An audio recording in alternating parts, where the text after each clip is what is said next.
B. Imperialism in Asia. By adopting various ways, the European nations imposed imperialism on the Asian nations, that is, India, China, Japan, Myanmar, Burma, Indonesia, Malaysia, Philippines, and Thailand, also known as Siam. Imperialism in India. The Portuguese. Vasco da Gama, the Portuguese sailor, came to the Calicut, port of India, via South African peninsula in the year 1498 AD. Calicut is a port on the western coast of India. Vasco da Gama was allowed business concessions by King Zamorian. The Portuguese initially had great importance in the Indian politics. However, the Portuguese tried to propagate their religion, expand their rule, and business at the same time. Therefore, they couldn't set up an empire in India. They got restricted to Goa, Diu, and Daman Islands only. The imperialism in China. China is the biggest nation in terms of population in the Asian continent. It was considered to be a dormant nation till the second half of the 18th century. The Chinese people believed their culture to be the most superior of all the cultures in the world. It was the Manchurian from 1644 to 1911 which was held responsible for allowing a gigantic China to be brought under the reign of the Europeans. The Portuguese, who came to China via the sea route, were the first European traders there. They alighted at the Canton port of China in the year 1517. They were allowed concessions within the Canton port. Later on, the Portuguese captured the Macau port. After the Portuguese, the traders from France, England, in China. The coastal region of China was used by them for setting up commercial centers. Nevertheless, China didn't allow anybody to interfere into its internal region for almost 200 years. The Chinese society was molded in the ancient Confucian philosophy. The 8-point regulation announced by China imposed several restrictions on Europeans. Those who wanted to enter into China were made to pay tributes to the Chinese emperor at reconciling with China. China began earning a lot of profit by virtue of selling tea, silk, and China vessels. After the Industrial Revolution, the face of China got drastically changed. The Western goods started to sell in China. For the promotion of trade, the European traders in China established an organization named Kohong. The imperialism in Japan. Japan, a nation located to the far east of Asia, is known as the Land of Rising Sun. The Portuguese, the Spanish, and the Dutch people had been more or less involved in business with Japan from the 16th century. As these people tried to spread Christianity in Japan, they were expelled. Japan became a self-centered nation. The doors of Japan had been closed for the European nations for 150 years. As a result, Japan was known as a recluse, that is, hermit nation. In comparison with the Western nations, Japan was a backward, plutocratic nation. America paid special attention to Japan in 1850. It felt that Japan was a favorable place for business. With this commercial intention, America felt the need of making friendship with Japan. In the year 1852, Commodore Matthew Perry was appointed as a chief of the American Naval Mission to Japan. Thus, Commodore Matthew Perry first came to the Gulf of Edo in Japan in 1853. He made a request to the Japanese government for ensuring safety to the American ships within the marine boundaries of Japan, along with business concessions. The British. With the purpose of initiating business with India, the East India Company was set up by Britain in the year 1600 AD. When the British came to India, North India was ruled by the Mughals. In 1615 AD, the East India Company was permitted to erect a business centre in Surat by Badshah Jahangir. The policy of the company was concerned with only business in the beginning. However, the East India Company started to dabble in Indian politics as the Mughal rule began to show the signs of decline, with intra-dynasty conflicts cropping up after the death of Badshah Aurangzeb. The absolute rule of the British. Lord Dalhousie introduced doctrine of lapse and undertook the mission of merging the local princely states into the British Empire by rejecting the adopted successors in Jhansi, Nagpur, Satara, Sambhalpur, Udaipur, etc. The state of Ayodhya was merged under the pretext of maladministration. Other princely states were deprived of the periodic pensions and brought under the English Empire. Thus, in the 100 years between 1757 and 1857, almost the entire region of India was brought under the governance of England. The rise of British rule in Bengal. The British victory in the Battle of Plassey in 1757 and the Battle of Buxar in 1764 paved a way for the foundation of English rule in India. The expansion of British rule in South India. In the second half of the 18th century, South India had the domination of the Nizam, Hyder Ali, and the Maratha rulers. Hyder Ali was defeated by the British in collaboration with the Nizam and the Marathas. Afterwards, Tipu Sultan, the son of Hyder Ali, too was defeated. There had been 3 battles between the Marathas and the British between 1775 and 1818. Muharji Shinde defeated the British in the first of these battles. However, in the second battle, the British army came off with flying colours. Finally, Bajirao II had to face defeat at the Battle of Ashti at the hands of the English army, and the Maratha rulers were subdued. The Nizam had accepted the subsidiary alliance system. This system forced Nizam to station British army at his cost. Thus, the subsidiary alliance agreement helped the British to expand their territories in India. The power expansion in Punjab. After the defeat of Marathas, except for Sikh power, all princely states in India were under the British rule. It was Maharaja Ranjit Singh who organized the members of the Sikh community.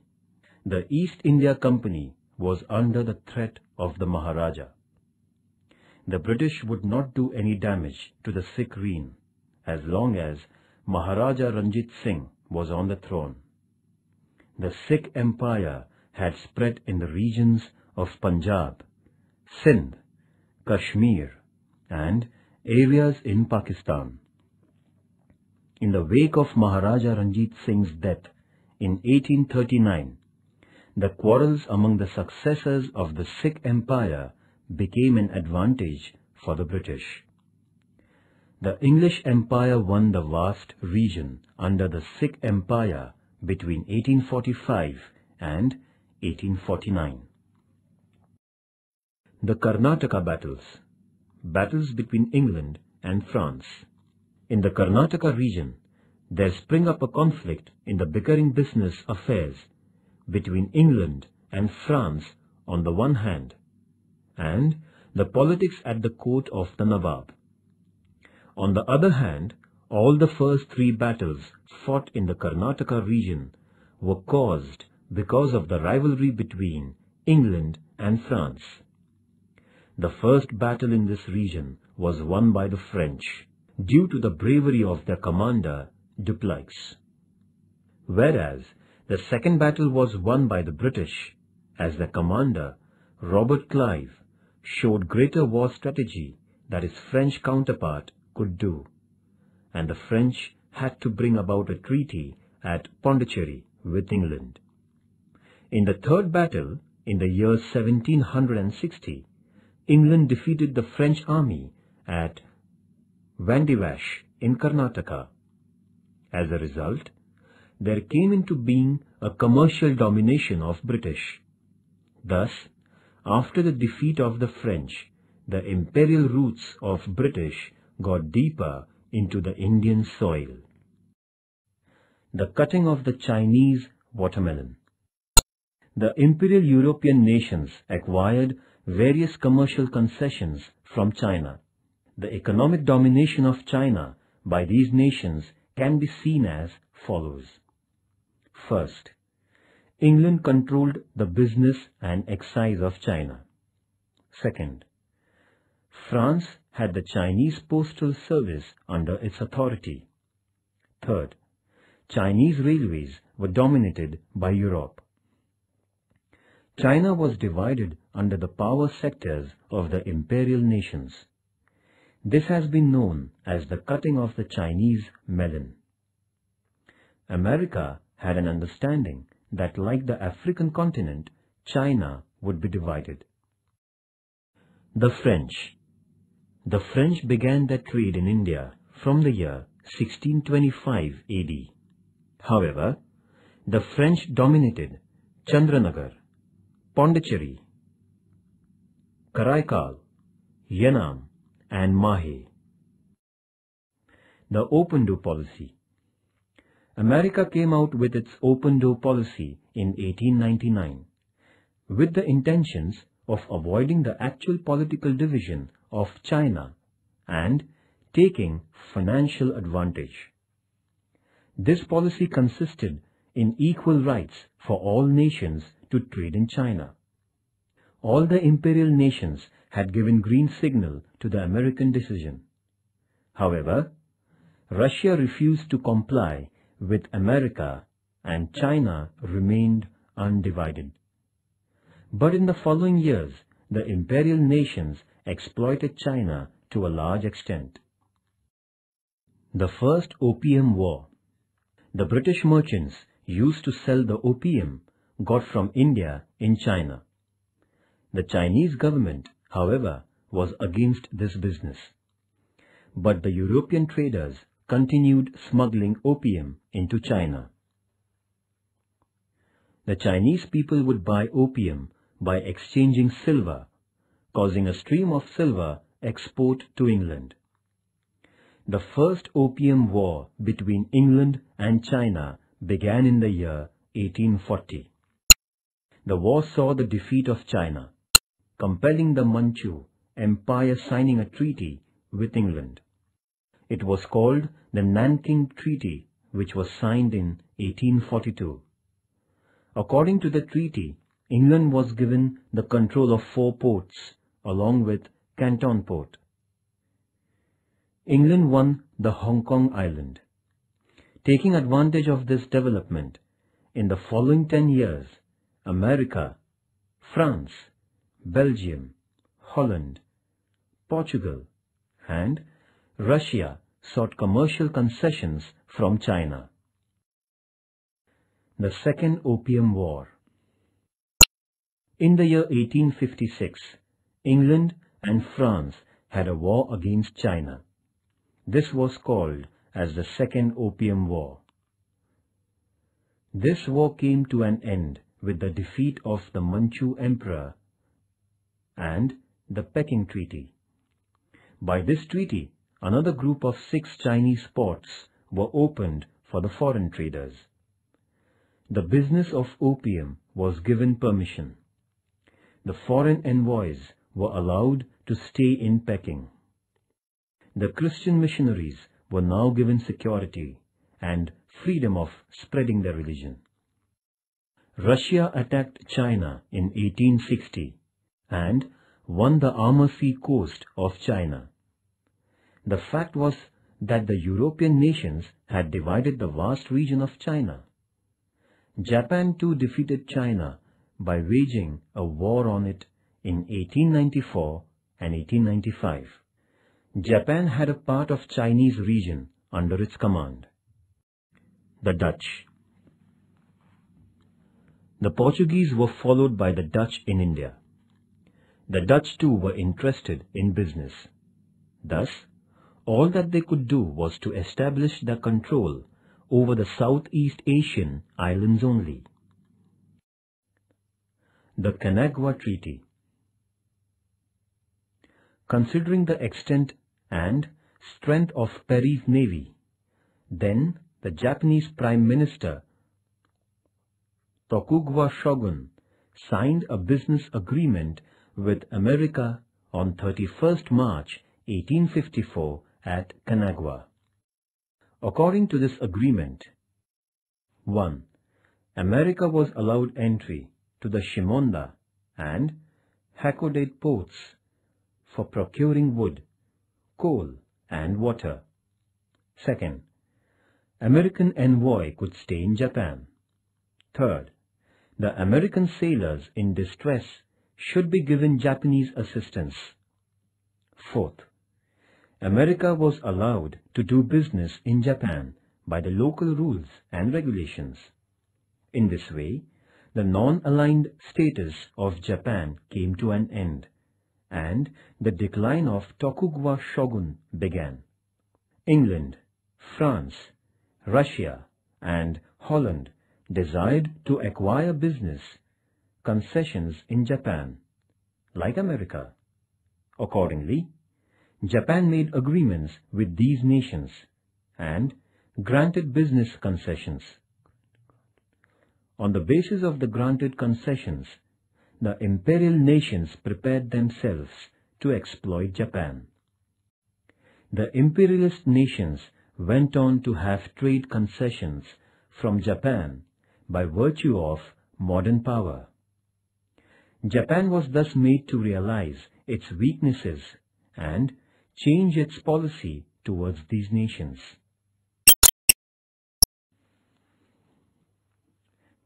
It was during this period that the unrestrained shogun governance was subverted by the Meiji Revolution.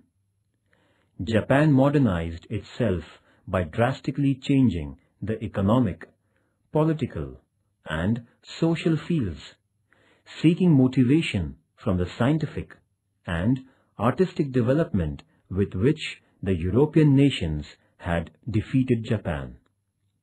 After modernizing itself, Japan endeared the policy of imperial expansion. On the one hand, it made an announcement that Asia was for the people of Asia and Japan for the Japanese. And on the other, with a view to imperial expansion, it defeated the powerful nations like China and Russia and annexed regions belonging to China. Japan brought Korea and Formosa under its empire. Japan, the nation which was a victim of imperialism, became a powerful imperial nation in Asia.